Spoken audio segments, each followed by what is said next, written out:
This episode is supported by FX's Clipped, the scandalous story of the 2014 Clippers owner's racist remarks captured on tape and heard around the world.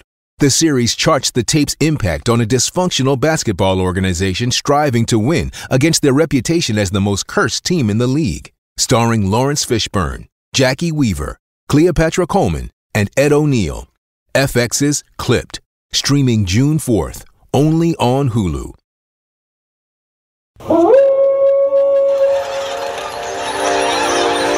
News team, assemble!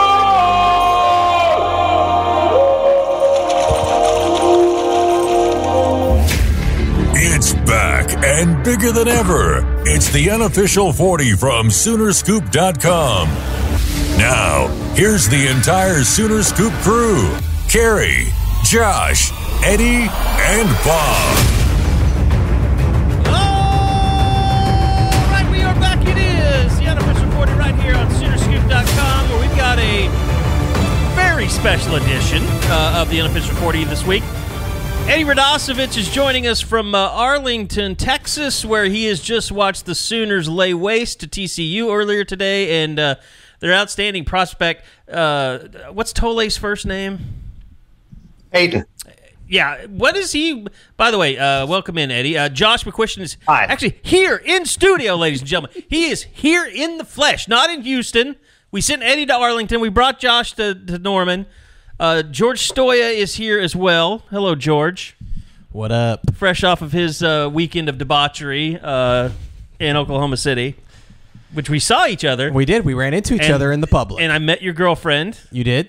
And you What'd you completely think? blew me off and didn't even ask if we could get a picture together.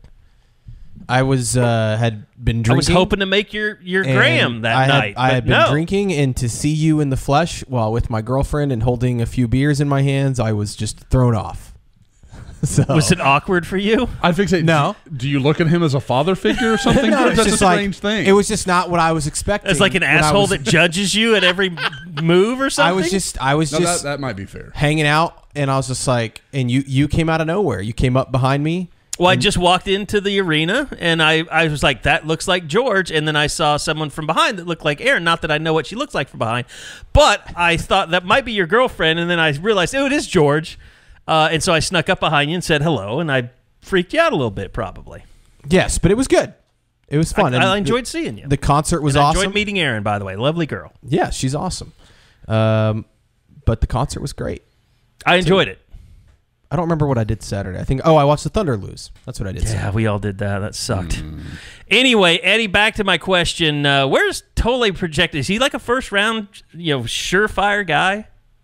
Yeah, I mean, I think so. There's a pretty good chance of that. I think that he, obviously was the Big 12 pitcher of the year, newcomer of the year, first time ever done in the Big 12. But he is a massive dude. Josh, do you remember him at Bethany any? He was a hell of a basketball player as well. I really don't know if he played football, but prior to Bethany High School. Yeah, that is the crazy thing because, I mean, obviously me being a Bethany area guy, I always kind of pay attention to them. But I don't remember, obviously I don't follow high school baseball closely, but when you mentioned he was from Bethany, like I admit I had no idea and was kind of caught off guard about it. So I have, in short, in very anti-typical Josh fashion, no, I don't remember him. I bet the town of Bethany was pissed today because they said he was from UConn on the television. Well, I think he is like technically from UConn, but he went to Bethany High School. Okay. Yeah, which is a kind of, I don't even know if it's kind of, it is a private school. In a like, I mean, you can get into it, but it takes a whole application. It's a whole thing. Oh, okay. So it's not like you're not like a Bethany resident. Forget we have a Northwest Oklahoma City expert on our hands. Yeah, that is well, two. So that is correct. Carrie, I'm pretty sure he's the number 8 college prospect. So I mean, I don't know if he's going to work his way into the first round, but there's a good chance that he'll be a, I would say top 3-round type pick. He has a very bright future, and obviously he was really good today. Well, there's actually I'm at the MLB Bach right now. Crazy day too, just because I know you were there, and I think you said you didn't actually notice when it happened. but he was having a ball thrown back to him, and he just missed it. He whiffed on catching it, and it just pegged him right underneath his right eye, and it was bleeding immediately and puffed up big. I actually talked to him after the game. He came up and introduced himself. He appreciates the follow, which made me feel really, really good about it. But I was talking to him. He said, yeah, it'll be fine. He had a big, not like a goose egg, but just you could see where the ball hit him in the face. It's kind of crazy that he was able to pitch through that. But, you jumped on him. Jackson Nicholas, a little bit of a redemption from the first game in Arlington last year in the Big 12 tournament when he dropped from the him to get things going. Yeah, I mean, he needed to kind of make a statement, and that at bat was really good too. He falls behind 0-2, battled back, fouled off a bunch of pitches, and then ultimately had the RBI double that kind of opened things up. And I was really happy for Kendall Pettis. I mean, I know that we talked about it on the pod before. Well, it is the postseason, so it's time for him to start playing like a madman. Yeah, the catch that he made in left field in the first inning kind of set the tone for the afternoon, and he's kind of become to be known as a guy that does that in the postseason, and got the RBI single after McKenzie was thrown at the plate, which I couldn't tell if they would have called it safe on the field. I think it would have stood, but he was called out, looked to be safe, picked him up though, and 2-0, and it was just a really solid baseball game today. They played extremely well. I think too. I guess we should mention Braden Davis was incredible. Yeah, Braden Davis was phenomenal. But to the Kendall Pettis point, it's crazy to think that's a guy that basically kind of got benched, this year, and all of a sudden he's a guy that and we knew he's really good in the postseason, but that tells you how good the team is. That Pettis is somebody that was just benched a few weeks ago, right, Eddie? Yeah, I mean, he sat out a game. I wouldn't say that he was technically benched, but he wasn't. His role was definitely diminished.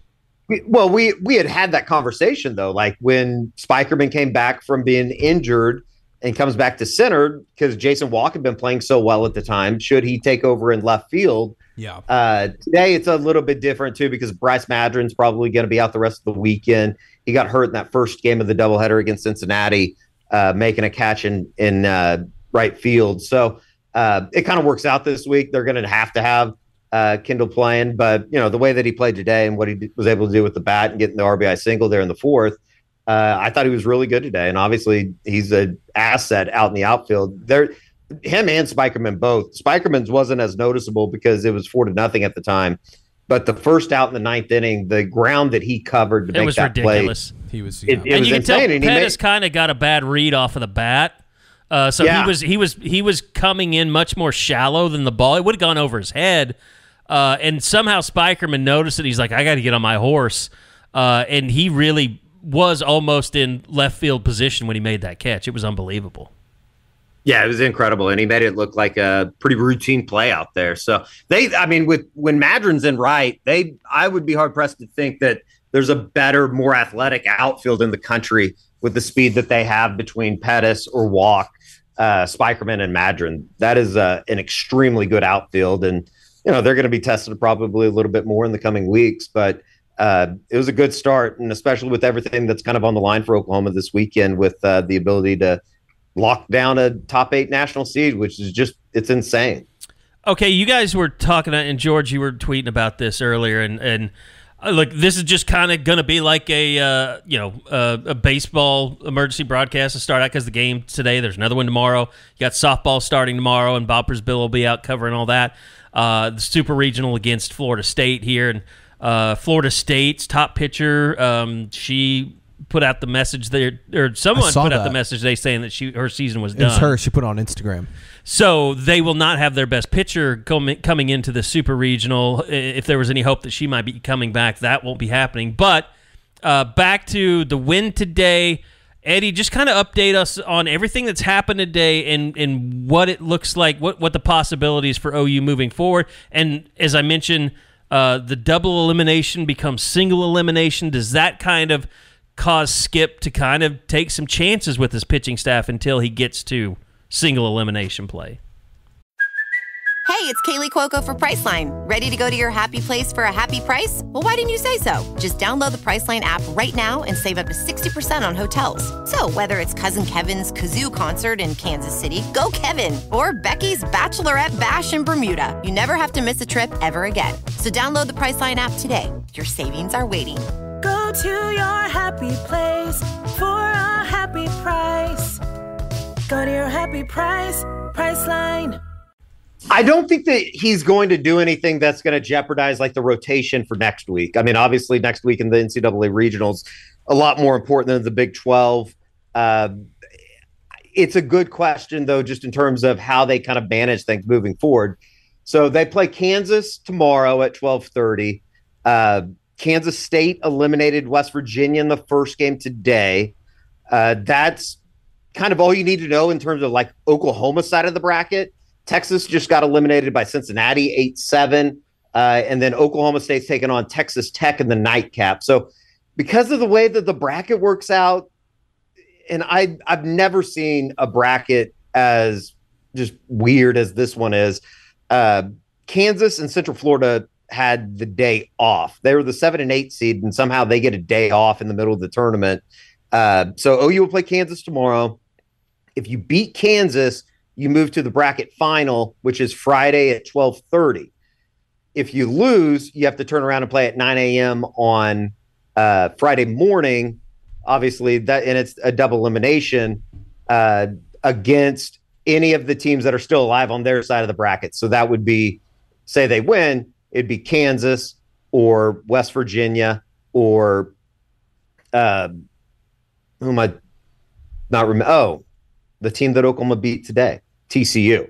So, yeah, that's kind of how it goes. And if you get to the bracket final, it's a one game to get into the championship game on Saturday. It's just really kind of effed up the way that they did it this year.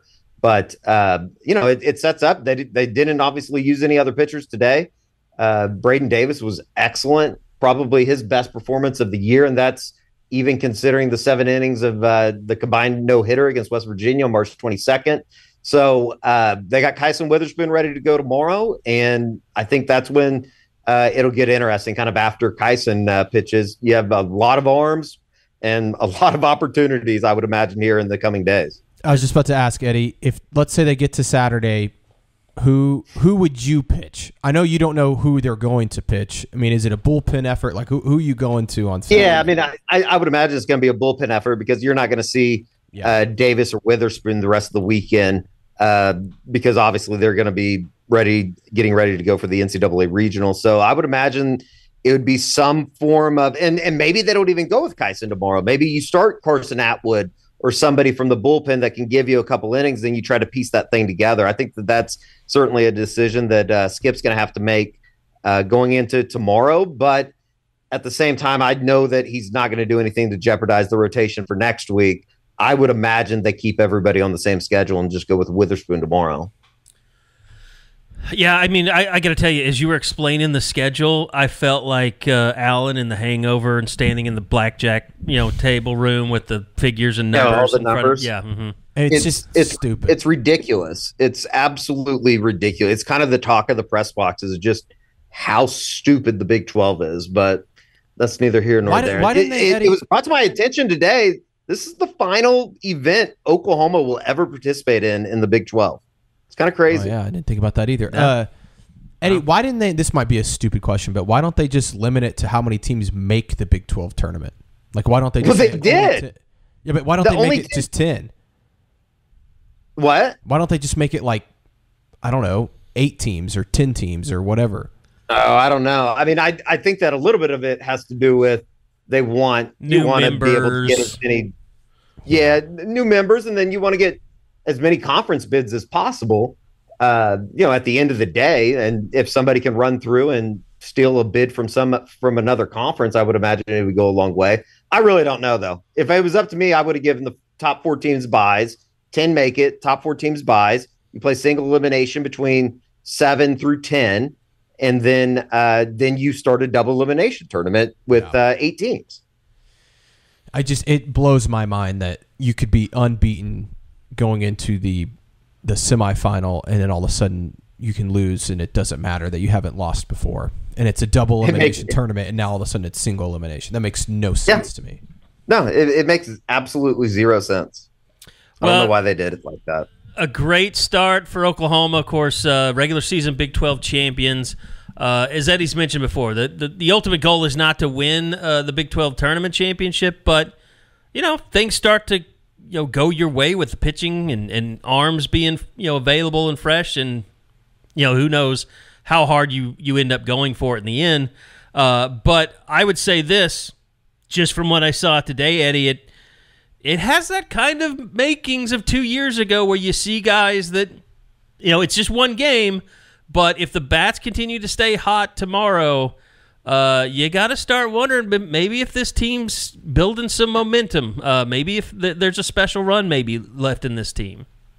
Yeah, they've won 9 of 10. The only loss to Cincinnati, if you want to expand it from there. I think that they've now won 22 of 26. I mean, they are a really, really good team. I think the biggest thing for me moving forward in the postseason is you're going to play in a bunch of tight ball games, and I just don't know if I can sit here right now and say that they have. They probably do. I don't know if I would have the most confidence in a bullpen having to hold things together. I think that they got pretty good frontline pitching with Braden Davis and Tyson Witherspoon. I would even throw somebody like a Brendan Girton in there. But at the same time, if you get into a spot where you're going to have to rely on the bullpen, they've just been so inconsistent. The flip side of that is I truly do think this is one of the best offenses Oklahoma's put on a field 1 through 9 since I've been covering the team, or since I've been really that this week. Paying attention to it. They're exceptional. I mean, I think they get a little bit of everything from somebody different almost every game. And, I think even today might have been a perfect example. The most production they got was from guys kind of 5 through 8 in the lineup. And it seems like when they need a rally or when they need to put something together, they're really good about executing and manufacturing runs. And that's kind of the name of the game when you get into the postseason. My only question would be, and look, you're looking at the resume, you're looking at a top 8 seed potentially when the selection show comes out. I wondered this too, like, does Skip throw Davis if they're not facing a Tolle today? And granted, they didn't know. They could have pulled the rug out and said, we're going to face somebody else. Would he have saved him for another game this weekend instead of today? Yes. I don't know. I was mulling that thought before they found out that they were going to play TCU and Peyton was going to be pitching. I think just because I just keep falling back on the idea that Skip is so dedicated to a schedule and keeping those guys on a schedule throughout the week.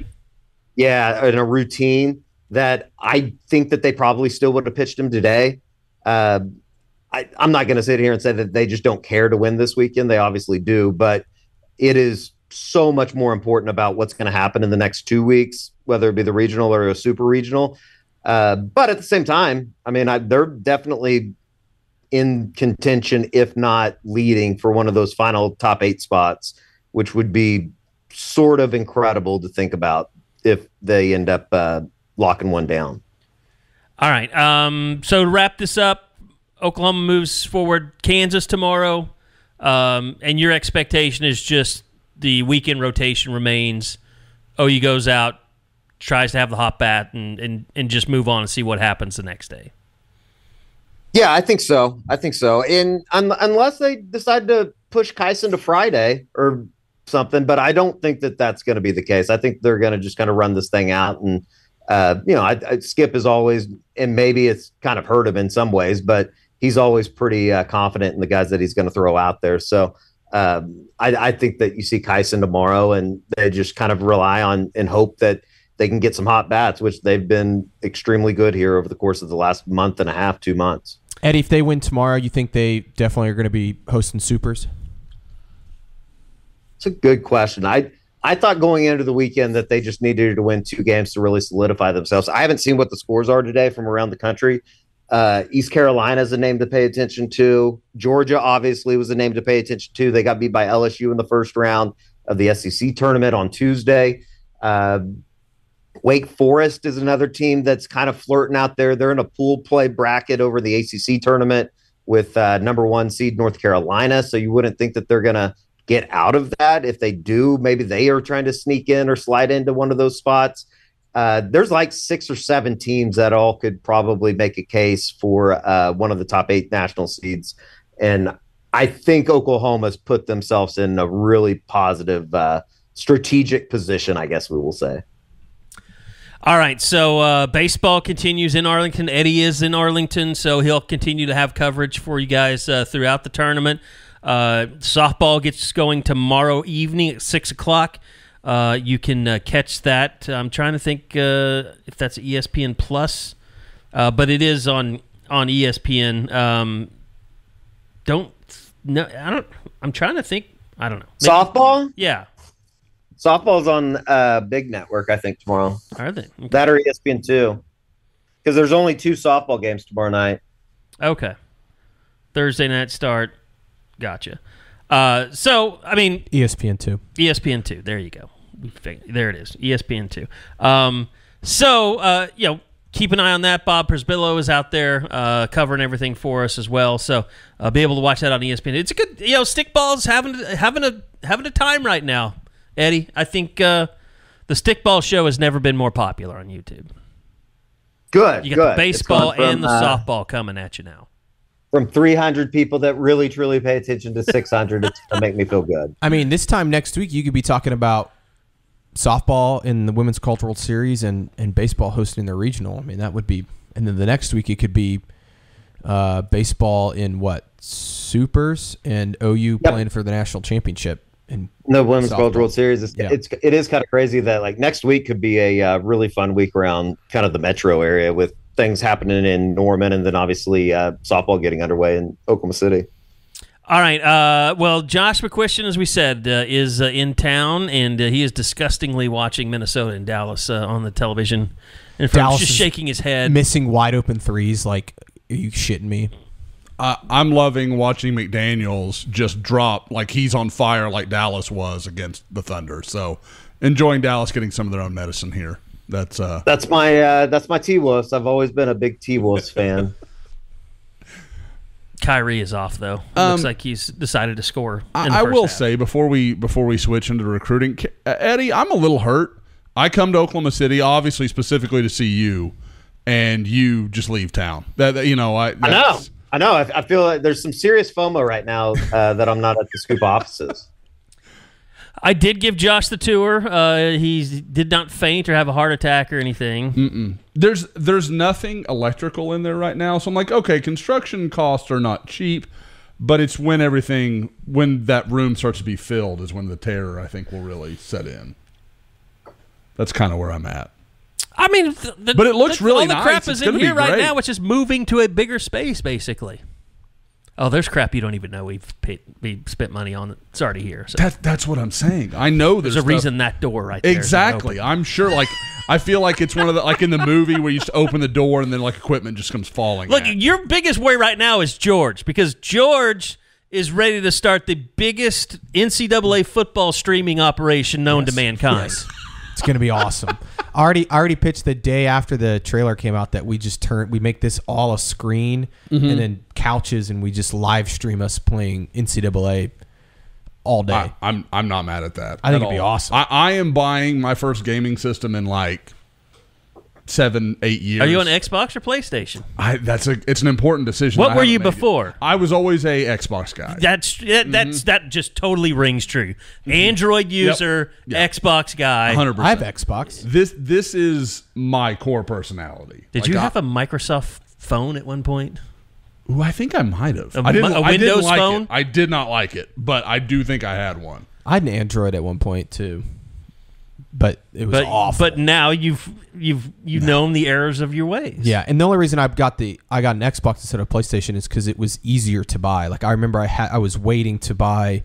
It was like when both of them kind of came out similar times, I think, and it was like you had to get like on a wait list to buy one, and an Xbox just came available before a PlayStation. I know exactly when I stopped being a child. It was when PlayStation 2 came out, because that's the last time I've sat in a line all night long in order to get something. Yeah. And PlayStation 2 rocks. compared to PlayStation 1, I don't think there's ever been a bigger leap between those two consoles. Yes. Because Madden was just insane and that was all that I wanted to do was play Madden. That would have been 2000 because that's when OU and Nebraska played. And I remember LA Sooner? Yep. Our old buddy John McGinley? Absolutely. He came and stayed with me at my apartment, and that's all we did all night is played Madden. See, I was never a big Madden guy. Like, I've never had that affinity for it. Like, I remember in that era, I was playing a absolute absurd amount of GoldenEye. Like, that's what I would have been spending my time on, like, doing. Super Nintendo 64? That would have been 64, yeah. Like, because that, I can remember, old dudes like, talking gaming. yeah, I can remember like, we would be having parties at a friend's house, and there would be a room where a few dudes would just be up there playing all day GoldenEye, like while the party is going on, girls, like the whole thing. But our stupid asses, at least They a few play of it us just at to a time. pause it? Huh? Would they play it just for the pause music? Oh, the pause music's elite. It's legendary. Yeah, I mean it is was great. That was an all-time, like, especially for my age of people, that like video games like N64, GoldenEye, anytime, or not N64, but Mario Kart on N64, all that kind of stuff was like perfect pregame stuff. Yes, absolutely was. Yeah, I can't relate. Ours was God, you're gonna say something insane. ours was like FIFA. We played a lot of FIFA Yeah, I and can see that. 2K. FIFA's great. FIFA I remember was when great. the Cali Trio was here, and we just had Kenny Stills on. Like, I remember during that era, everybody was playing FIFA. Yeah. Like, there were FIFA wars going. Yeah. What was it? What were the apartments over there, Eddie? Off Constitution, the cottages or whatever. Crimson Park. The Crimson Park. Okay, yeah, I think That's where I lived. I lived at Yeah. Crimson Park. that was just like, from what I'd heard, that was like FIFA Central. Like, Oh, just yeah. people going in and out of people's apartments, just challenging people. That, with and I mean, FIFA. Call of Duty obviously became huge later Oh, on. yeah. Modern Warfare, all that stuff. Actually, that's not true. I did get into Modern Warfare quite a bit, 1 and 2. was never a big shoot. Like GoldenEye is my only like shooter game. That Yeah, I I didn't played. play those either. So I had a projector. You remember when I had a projector Yeah. in my house? yes. I had like a theater room.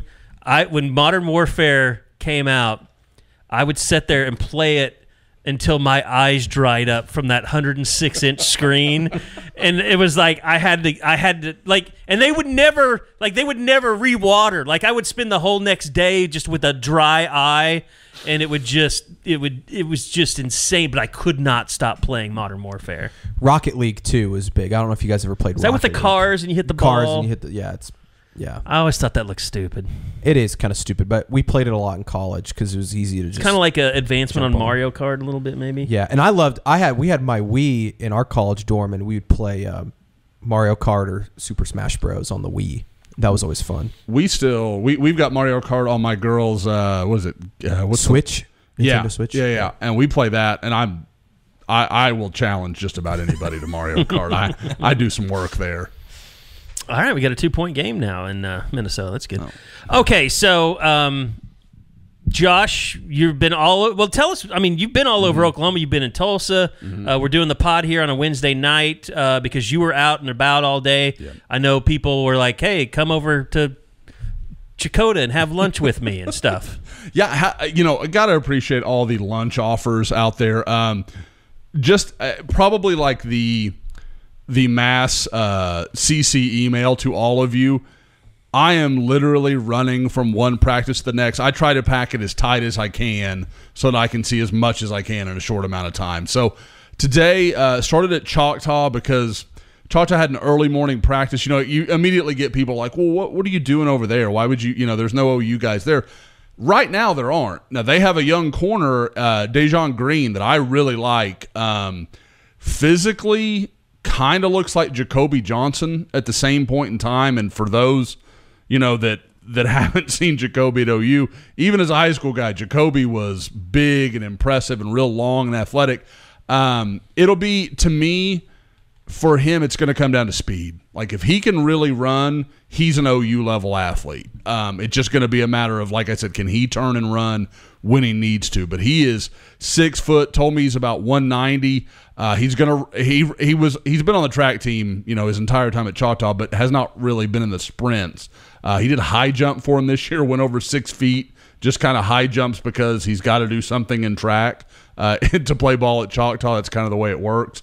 So definitely an intriguing guy. And the other is Titus Hawk, a 2027 tight end who's already about 6'5", 185, really good baseball player from everything I understand. His father head coach, right? Yeah. Is the head coach, was a all-decade guy at Oklahoma State in like the 2000s. I had his name. Shane Hawk. Yeah. Shane Hawk. Wasn't he? I think he was a left-handed reliever. Yeah, I mean, he was drafted twice. I mean, he is a legitimate, baseball guy. And it sounds like, they kind of eased him into it. Eddie, if I'm not mistaken, I think Choctaw had a pretty good team this year. Yeah, they made. I think they made the state tournament. Yeah, I want to say they went to the state championship maybe 2 years ago. Okay.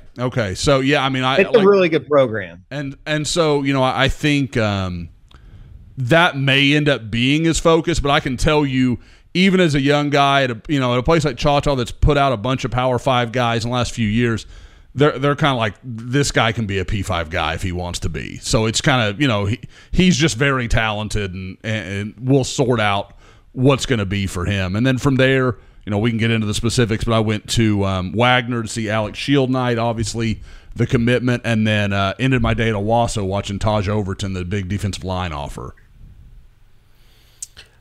Well, I mean, you guys go ahead and jump in if you want, but I mean, obviously, Owasso is going to be a place, bigger school, a lot of kids. I mean, were there any young guys over there that really kind of stood out to you that you hadn't really had a chance to look at so far? It's one of those interesting things because there are guys. Like, there are several guys that you're like, okay, I don't know who it is, but their numbers are so enormous that they don't stick out in the same way. Like, if even at a 6A2 program like Choctaw, you see a big athletic guy and he's going to work his way onto the field. At Owasso, I mean, guys, their two bookend tackles average about 6'5", 285, and are both Power 5 players. Like, it's pretty tough to carve out some time. And their defensive line's huge. They actually, one of the interesting things, kind of with an OU connection, Levi Gastelum, who is Caleb's little brother and led the state in sacks last year, has now transferred over to Owasso, and he was playing some defensive end for them. Good-looking kid, probably 6'3", 235, 240. I know Tulsa was there today. They seemed like they had some interest in him. So, definitely kind of bigger than his brother was, but a really productive player. I know he's camped at OU. He was there, I want to say, coming out of his freshman year. I remember meeting his mother and talking to her. So there's a lot to like there. I mentioned the two tackles. Riker Half, he's the right tackle. He's committed to Oklahoma State already. Blake Cherry is a guy that I know has had a lot of interest in Oklahoma, and there has been some reciprocated interest from Oklahoma, but to me it feels like he's one of those guys that if Oklahoma were to miss on Babalola, Fasusi, Rogers, you go down that list that we talk about all the time. If they miss on those guys, then okay, maybe he's a guy they pivot to, and I think he's really good. It would be a very good backup plan because talking to some people at Owasso, they were talking about him like being out there running tight end drills and stuff with them. Like, he is a very good athlete that is still very lean. I mean, he's probably 260, 265 right now, and as that frame starts to fill out, I just see a lot of potential for him to be a really good player. Let me ask you this. So go ahead, Eddie. Oh, I was just going to say, what do you think of Shield Knight? I find him to be rather interesting after seeing him play in the state playoffs last year for Wagoner. Obviously, a great program. He's one of those guys that I think that we love to see when we go because he does a little bit of everything on both sides of the ball. It's hard to miss him. How's his development going into his senior year? I mean, I just remember thinking, is he in a way a little undersized? He seems like a Chavis guy, though. Yes. 100%. Like, the way with his motor, with his energy levels, like the way, like, and I was talking to him in an interview, and of course we'll have it up on Scoop for all the listeners out there. But when I was talking to him, I said, do you just kind of let Miguel just go? Like, do you just let him talk and you just kind of sit there and whenever he takes a breath, you chime in? And that's basically what Alex is like. But because he's a very quiet, kind of reserved kid, but on the field, he's got a very active motor. Like he is a high effort, high energy guy. He's exactly what Brent and Miguel, we know they love those types. So he fits that really, really well. But he is 6'2" and some change probably. And now he has put on some really nice weight. He's starting to fill out his frame. Probably I think he told me 235 today when we were discussing it, which is probably 15 pounds up over the last year. I mean, he's putting on some good weight, and it's all muscle. So he's trending in the right direction. I will say, I was talking to somebody, kind of about him today, and it was kind of a conversation like we used to talk about with Ethan Downs, where is it going to get to a point where all of a sudden he's 255, 260, and then Todd Bates and Miguel Chavis kind of sit him down and say, hey, all right, we're thinking maybe 3-tech here. Like, we're thinking maybe that's where you could be very active, really good pass rusher. You can be those kind of things. Now, that's not what eventually happened with Ethan Downs. We know that. But I just feel like there are some limiting factors. Now, what's funny is he's not as tall as Ethan Downs, but he's a little longer than Ethan was. So it's kind of a weird blend of those two guys. But again, like with his strength, the way he plays inside, I could absolutely see him being one of those interior pass rushers that maybe he plays as like a 5-tech and a 4-front, and then slides inside when they want to go, with maybe some odd front looks and some of that kind of stuff. So they could do some stuff with him that I think is interesting. Do you think he could get up to, 280 plus? Like, could he carry that? That is the question. It's one of those things where I couldn't see any universe where he could carry more than that. Like, and that's kind of the question. Like, is that big enough? Is that enough for him to be okay? But I could see that. Like, I kind of think Ethan Downs is at his high end, and as you said, he has a bigger frame to put more weight on. Yeah, well, I mean, in 2022, guys, I remember when Ethan showed up, we were like, holy crap, he's put on a ton of weight and looks huge. And you kind of thought, like, okay, they're making that move. They're going to push him in that direction. And then and last year, I thought he kind of floated and kind of in between. This year, he looked leaner, and I thought, as far as, the spring game, something I could really digest and watch, that was the best I've seen Ethan Downs play at Oklahoma. Like, I thought he looked twitchy and explosive and looked like the athlete that we know he is, but maybe at times he was carrying too much weight and didn't really get to show that. Here's my question in regards to Alex Shield Knight, and it goes along with C.J. Nixon. Two guys, we know they could play either offense or defense in college. Of those two guys, C.J. Nixon and Alex Shield Knight, which one do you feel has the most set role at the next level? Is C.J. Nixon a better star at defense maybe than he is offense, where Shield Knight is still a little bit up in the air? I would say Shield Knight is more set. I would be very surprised if Oklahoma really looked at him at anything other than, kind of that, like we're talking about, a tweener, defensive end, defensive tackle. Nixon, again, I just go back to what we know about basketball guys. That's a difficult transition to just be like, oh yeah, I'm a basketball player and I play in space and I'll shoot the pull-up J, and then to move to, okay, I'm going to get in the trenches with 320-pounders. I'm going to mix it up. Like that's a different animal entirely. And I'm not saying CJ can't do it. It's just a question I have, because playing out at Weatherford, he's never faced anyone as big and long, as athletic as he is. The first time he shows up, sorry. Yeah, no, it's fair. I just really want to get you in trouble for Ethan Downs. I know. Well, hey, you've already done. You've done enough. You've done enough as those out there. If you know, you know. But that. You're talking about screen captures. Yes, I am talking about screen captures that'll undoubtedly show up in this podcast thread when this goes up on the board. But again, with Nixon, I think tight end, for the way he likes to play, for his mentality, I could see a world where C.J. Nixon would have a role as a freshman as a tight end. As a defensive end, I don't see that. Like, he's going to need time. Now, so you see, I don't want to go too nuts, but you see C.J. Nixon's arc more like a Jermaine Gresham from high school versus Shield Knight might be more like an Ethan Downs. Yes. And I will say, I think C.J. Nixon at either position has more upside than Ethan Downs. Like C.J. Nixon is a very, very gifted athlete.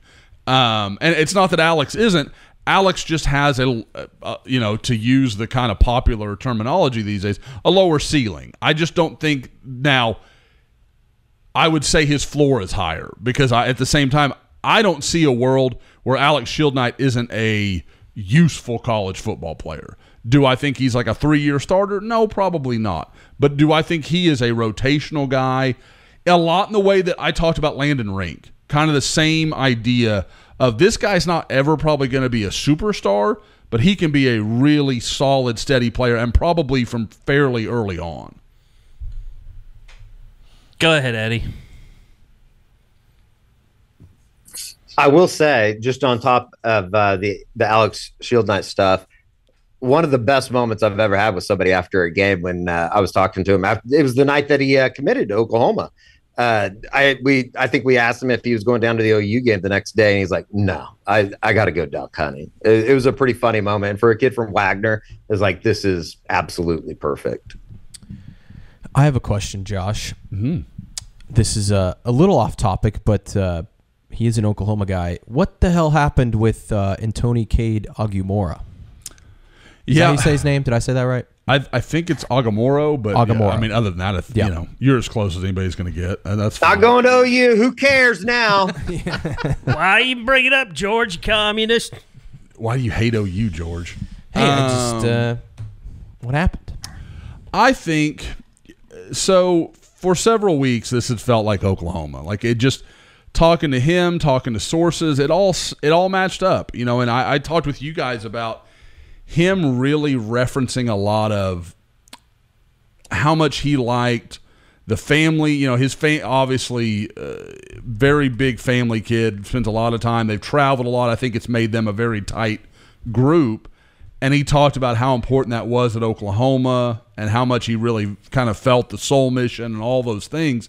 And at the same time, he talked about wanting to play for an offensive line coach that is, big on production, has put in guys in the NFL, et cetera, et cetera. So if there's any two cards OU has to play, those were probably the two biggest ones. It made sense.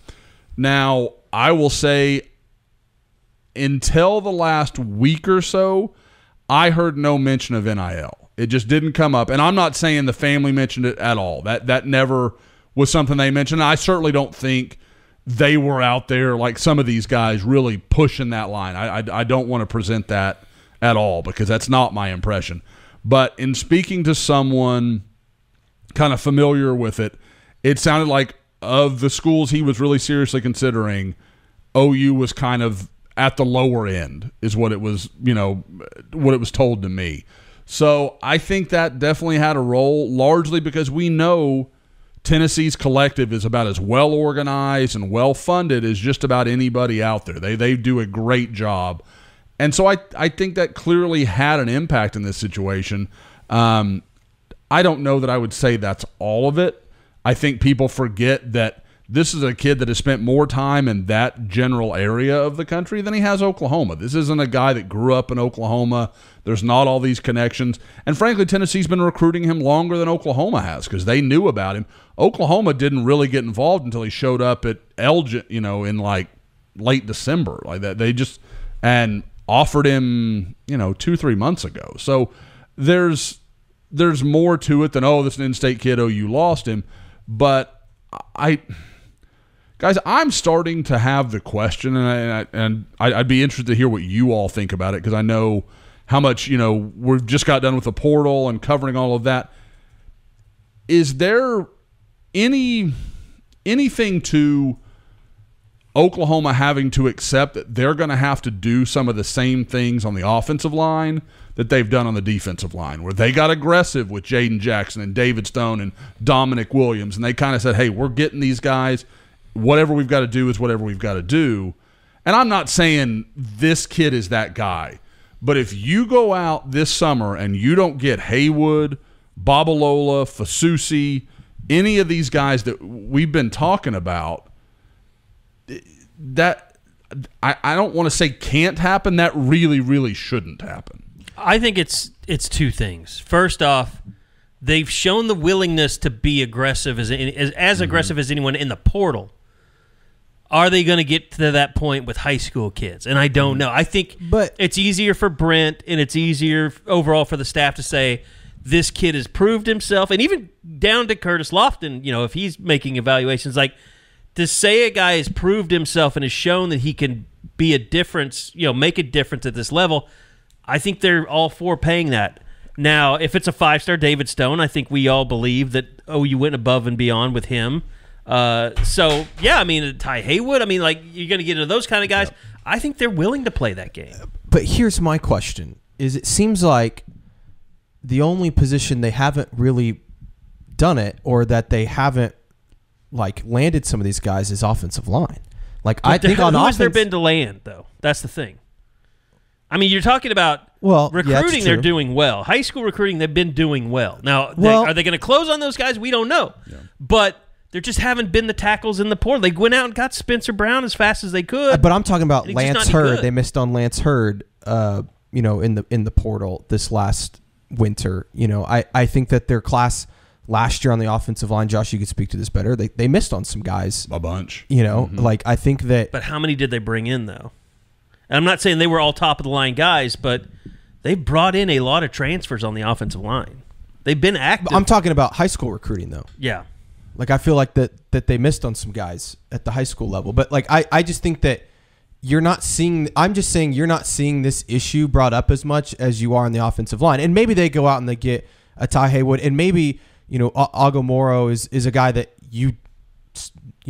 maybe you don't overpay for a guy like that. You don't try to pay – I don't know, Josh. He doesn't strike me as a guy like a Ty Haywood where you're like, yeah, you just got to pay whatever it costs to get a guy 100%. Like he has enough questions. I'm not saying – and I know people will take it that way. I'm not saying you have to die on this hill of, you had to go get this kid and whatever it takes. And there are questions. This guy hadn't played a lot of football. He's very raw. That's all fair. If I'm being honest, the Afalava kid that is a friend of his, like a childhood friend, I think he's probably a better player. But, you can argue that either way.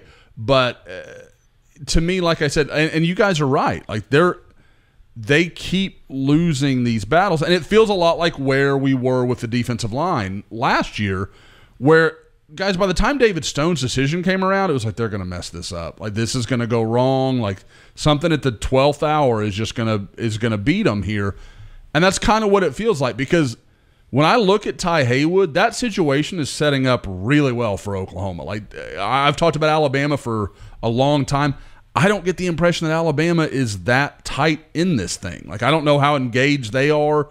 There's stuff that should be working, and it should fit. And if they lose at the end, I just struggle to believe that Bill Bedenbaugh, who has recruited well for a long time, has brought in a lot of quality players through the years, be they good evals or highly ranked guys, that he suddenly can't recruit.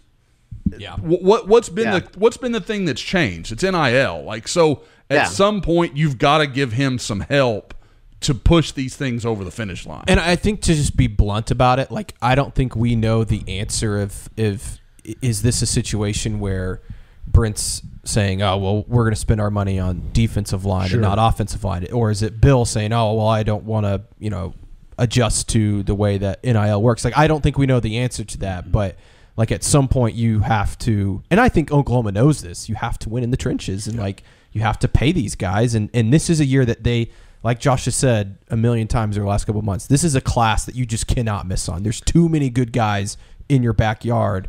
And I don't think Ogumoro was a guy that fell into that category, but some of these other guys you just cannot miss on them. This is my advice to every coach, every person affiliated with the collective, every donor out there.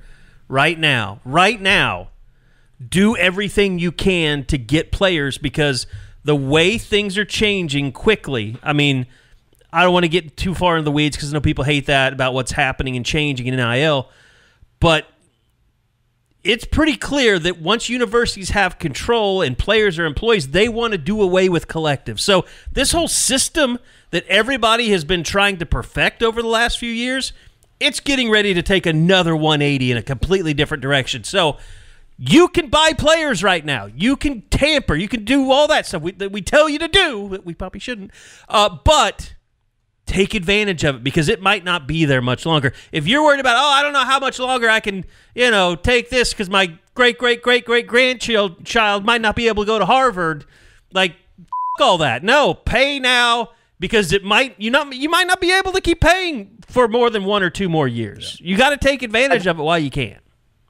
And we do want to wish that child well at Harvard and their, the idea of life and the non-binary way that they live. I think that they're going to do really well at Harvard.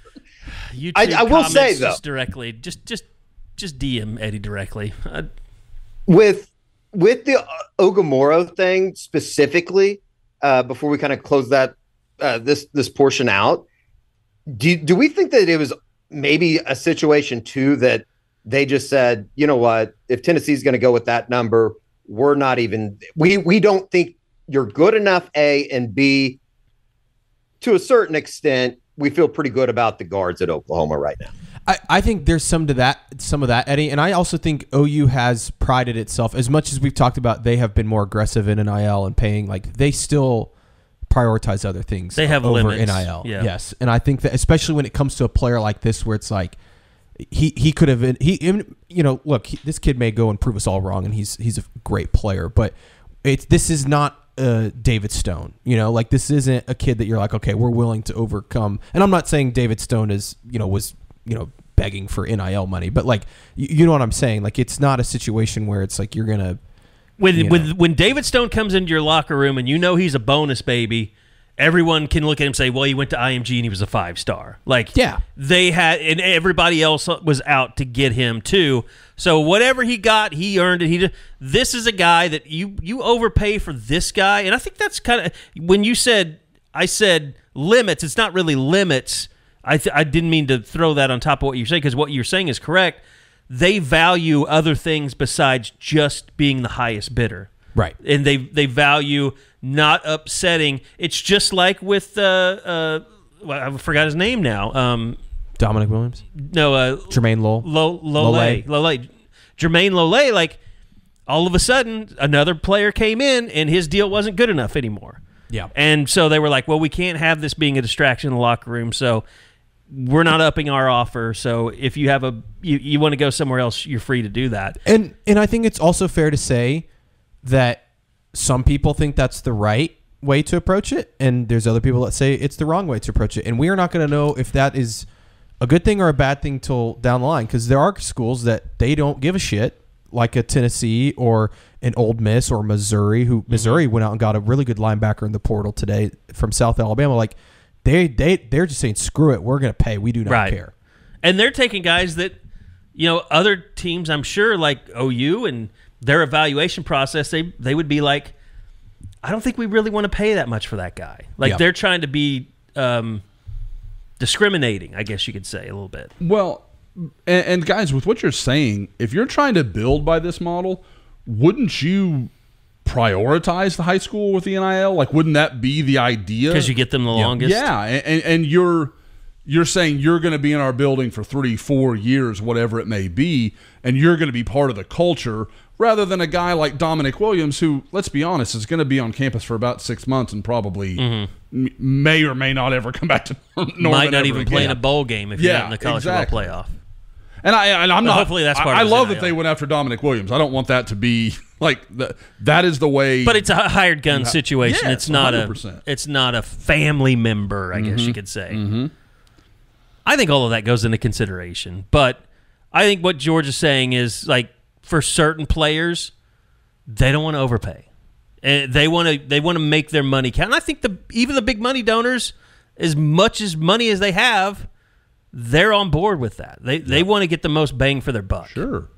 And again, like, this is not the guy that when you say, like, you die on this hill. And that's, I think he has a lot of upside. I think he could become a very good player.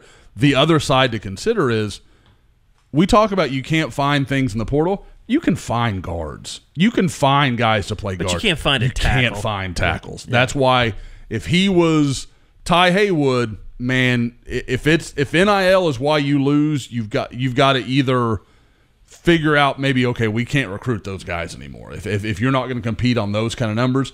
But to me, if you want to be a big boy in the SEC and be at the big boy table, you can't get beat with NIL. Like, that can't be the reason you lose a 5-star offensive lineman. You know, like the crazy hot scale. Yeah, with women. Yeah, like crazy hot matrix. The crazier they are, the hotter they makes them usually.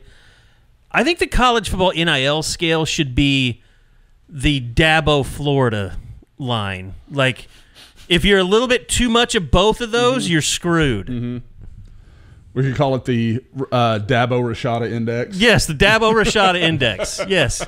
$14 million for an average quarterback, you know. The Rashada stuff is crazy, too, to follow. But I don't want to go down a rabbit hole with that stuff. But it's just $14 million. I mean, it's unbelievable. Like, how out of control were your boosters? I was doing the math in my head. You went 150% beyond John Ruiz. Like there's nothing more I can say. What's crazy, too, is Billy Napier, they must have some sort of, I don't know, text exchange or something with Napier. Otherwise, I don't know why they would include him in the lawsuit. Like, yeah. I mean, there must be some sort of something that they were like, we're going to include Napier what in this. What I gathered was that it was their way of pressuring him to sign on signing day, saying, yes, we'll get you your money, just we need you to sign so we can put the money together and get it to you. Well, who was the OU guy a few years ago where they initially handed out a signing day roster and he was on it, and then he wasn't on the one they gave, like what, or it was flipped. I can't remember if he was on it and then he wasn't, or if it was the other way around. I mean, it happened with Robert Meacham way back when. And see the same. But there was something that happened. You're right. There is something that happened recently. I think it was. Wasn't Peyton Bowen kind of a weird situation where it was kind of like they were like, there might still. But he never got on it. I think they just did. Yeah. But yeah, they announced their signing class without him, but then you knew something weird was going on. Didn't Brent like say something like a press conference or something maybe? It was like, we have another coming or something. Yes, something like that. Yeah, there was something along those lines. Yeah, because Peyton did his announcement after Brent talked. Mm-hmm. Yes, it was at like 4:00 in the afternoon or something, and so everybody thought, "Oh, it's in the bag. Like, this isn't even a question." And then that's why it was so damn surprising when he picked Oregon. Speaking of which, Josh, I was going to ask you, and I don't know if we want to go down this road, Kerry. I don't want to derail the pod here, but the whole signing day in June, like, what are your thoughts on that situation?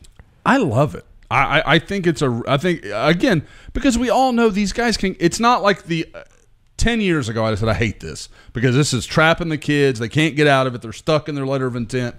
We know that's not the case anymore. These guys can leave if the situation's not right. So. Everybody's like, well, what if a coach leaves? Then they can leave. It's not, there's nothing about this, but there's so many of these guys that commit in June and then they just show up wherever, June, July. I mean, guys, I would say of the top 300 players in the country by the mid-July, 200 of them will have made their decisions. Like, it's not that big of a deal anymore. And I like that because the December one, how they felt that we're going to put this in the middle of championship week. That's the way to do. That's how we're going to fix this problem. It's insane. I like it. I think it can help. Another part of it too is the road that we're going down. If universities are now going to start paying players, they're going to have some cost cutting, and cutting out a half a year of recruiting travel just to kiss a kid's ass and make sure that he feels love. You got to cut that shit out. Hey, do you make that part of your offer? It's kind of like, okay, before I got married, my father-in-law comes to me and says, look, you're going to spend X on the wedding. I'll give you this if you'll just go get married, go to the county clerk and just do it there. And then I'll send just go get your license. And I'll give you this to buy a house or do whatever. I'm and I loved it. Of course, Tiffany was not with it. But it's the same kind of idea. Can you go to a recruit and be like, look, we're going to spend $100,000 recruiting you for the next 6 months. Just sign with us early, and that $100,000 is your signing bonus. Yeah, we'll give you that. I mean, could that be part of the pitch? That's interesting.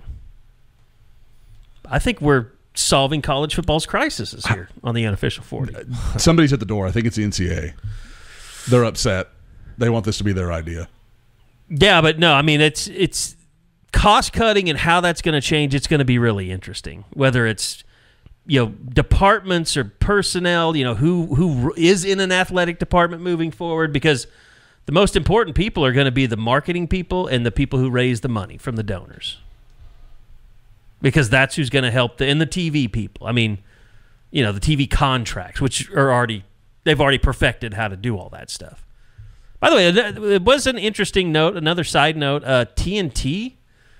Starting next year, we'll have 2 games in the opening round of the college football playoff, and then 2 more quarterfinal games. And I don't know if you guys have seen an explanation for why that is, but basically ESPN is they're licensing the rights that they have to those 4-ish games over to TNT, which I just assumed it was probably because NFL inventory is getting bigger. Yeah, I don't know. I haven't looked into it, to be honest. Well, because that's just going to be weird. That first round of games collide with the first week. I think it's the first weekend that the NFL goes to that Saturday-Sunday slate, and so ESPN's got to carry some of their stuff. And again, I think you're right. I think it's just over inventory. My biggest question is, who's calling the games? Like, will the ESPN commentators just go over to TNT, or does TNT have football commentators? They used to back in the day, but they haven't. They don't have any anymore.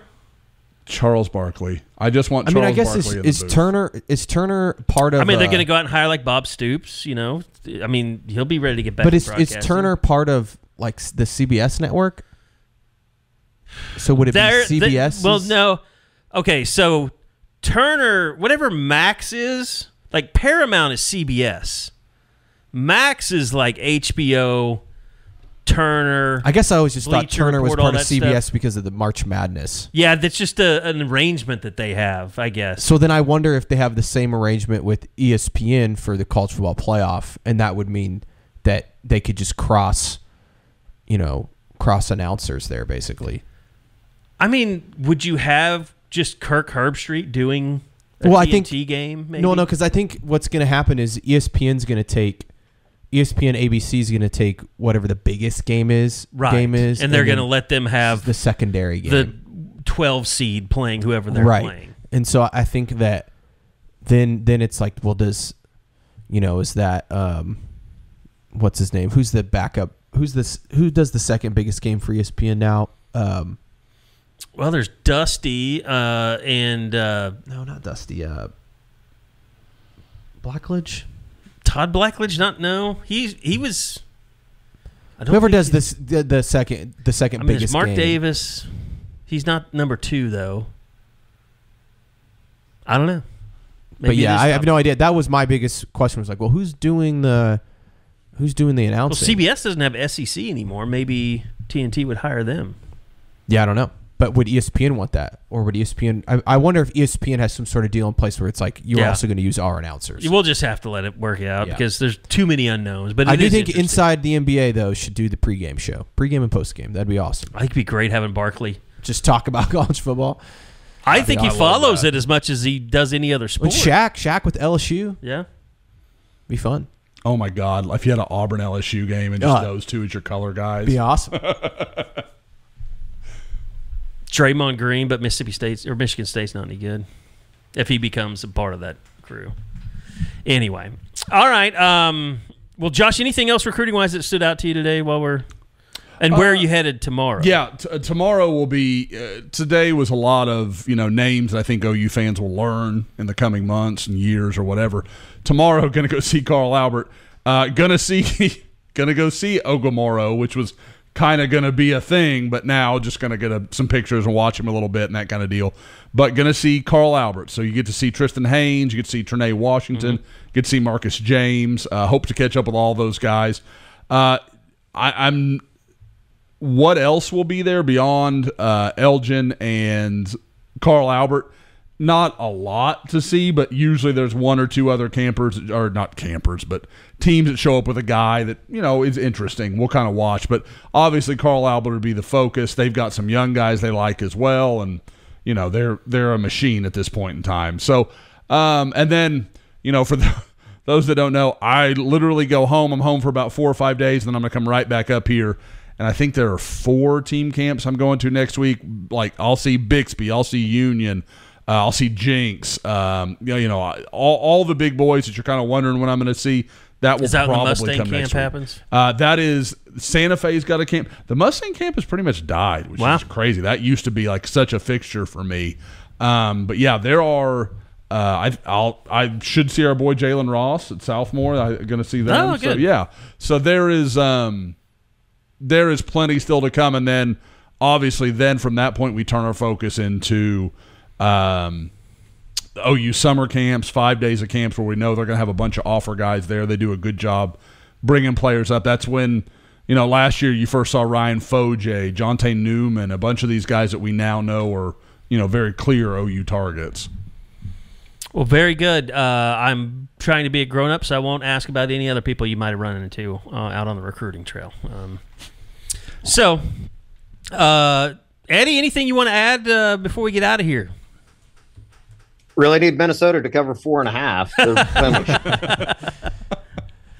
I have something. I got nothing. I do think though that I would implore everybody. I think I don't want to say it officially, but I think Sunday evening is when they're going to start. OU will have a better idea about regionals next week. Obviously, they're going to be hosting. They have some pretty cool ideas for the berm and for the stadium and stuff like that. I think it's going to be a really fun time next week at Eldell. And by the way, golf NCAA starts on Friday. I hope that wasn't their luggage that the baggage claim people were throwing out there. It was fucking East Tennessee State's. Oh, no. Who I believe is heading out to La Costa. It's incredible. Yeah, we had Ryan Hibble on this morning, 14th consecutive NCAA championship, I believe. 14th or 15th, Amazing. Which is the second longest streak in the country. And coming off of a regional win, it was pretty incredible. Ben Lorenz moved up into the top 15. I think he's up to 13 in the PGA Tour U rankings. So it should be fun. It's a really cool course. I was watching some of the women's tournament last night, and I don't even know who won the championship match today between UCLA and Stanford, but it's going to be a really cool course and a place that I think Oklahoma will have some success at. I had something just real quick. Sure. Transfer portal note, OU did host Jacksonville State's Chris Hardie today in Norman for a visit, and he's a guy that 6'2", 270, more of an edge, I think, guy. I mean, they could maybe play him some inside if they wanted to. I don't know if he's like a PWO type guy or what. I know we've talked about them wanting to add maybe a second defensive lineman.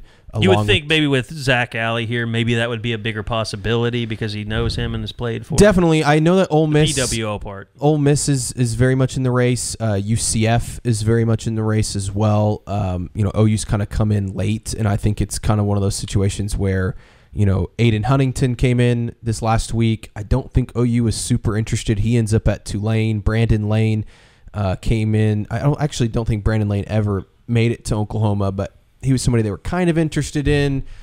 He ends up at Louisville. So Chris Hardie is the guy that I think they like. Again, I don't know what Hardie's looking for in terms of playing time, NIL, all of that.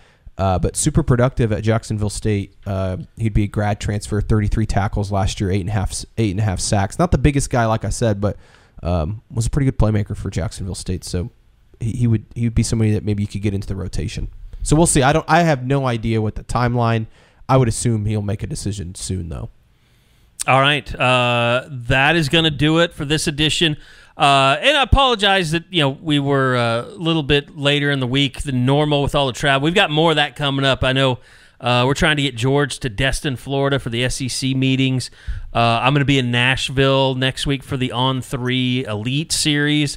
And Josh, I know you said that's filling up with some more OU interested guys. Yeah, I'm just going to see the Cavender twins, but yeah, well, I don't blame you. But no, there is. I'm not doing that. That's okay. I mean, there is like Michael Fasusi, Jonah Williams. There is. I believe Ty Haywood. I mean, so okay. I'm going to have to send you some liner notes Yeah. on what we want to talk about with some of those guys. Gotcha. But absolutely. I'll even let you like edit yourself in as the questioner. I'll just be like the. We'll do a big production out of it. You could be like you're sitting in the hotel with him. Okay, I was wondering, like, are you going to do an impression of me? Like, just try to do the stumbling. Just going to wear a really question? old Sooner Scoop shirt from the Rivals days. Yes, yeah. Well, I mean, which George liked. Look, George loves nothing more than seeing you wear this old ass tired shirt in here because he wants merch. Mm-hmm. Yeah. I just want something that says Sooner Scoop on it. Mm-hmm. Yeah, I love that. Like a nice collared shirt with like some scoop. Rep the brand. Absolutely. I'd wear, if we could get some like this, I'd wear this all the time when I go. I just have to stop tearing things apart in the office and focus on that. That'd be great. We're getting close though. Next week we're going to be done. It looks good, people. I in spite of myself, I'm excited about it. So pretty sweet. All right, that's going to do it. Thanks to Eddie. Eddie, get some rest. More baseball on the way. Are you just going to, if like OU wins, are you just going to sit around and watch baseball all day tomorrow? Over at the stadium? Yeah. Yeah, I might. I was thinking about, I haven't eaten dinner. I was thinking about going over there and watching the end of, I think OSU and Texas Tech just started. I was thinking about Bob running Stoops over there. Going to town on that hot dog today? Was he with Maddie? He was with Maddie. Matt McMillan was right next to him, yeah. That's what I thought. I couldn't tell. And then I couldn't find him. I couldn't, like, they showed him up on the big board, and I saw George's picture they tweeted out. I could never find him inside the stadium. Josh Calloway and I spent like a good 2 days looking for him. It looked like they were down close to the field. Yeah, they were. I couldn't tell where they were, like, in the ballpark, which isn't hard to find because even with as many people that were there today, it still just feels so cavernous in there. It's a great place to watch a game, yeah. It's such a. I mean, you were down there on Sunday, Kerry. Yeah. It's such a badass ballpark. It was packed on Sunday, and the Rangers aren't even that good this year. So, I mean, they can't even hold a candle to my Royals. Salvi Perez, MVP. Whoever was the cameraman on Bob gets a raise because that was fantastic. I mean, him eating the hot dog. We had him on the radio this morning. He told me he was going over there. So I mean, he had the Michelob sitting right there too. Yeah, I mean, that was just awesome. All right, that's going to do it. We'll be back again next week. If just stay tuned on the message boards. We'll let you know if we have to shift things around. But I would assume if we did anything, we'd probably go early next week more than late. But we'll get with Josh and his schedule and George and mine and figure out where everybody's going to be. Of course, you got softball regionals, super regional. You got baseball regionals. You might have the World Series by next week. With the Sooners involved, and hopefully we're able to cover that because they are in there. So looking forward to it. Thanks, everybody, for listening. We'll be back again. Great having Josh in the studio. Awesome. We'll be back again next week with another edition of the Unofficial 40 Podcast right here on Soonerscoop.com.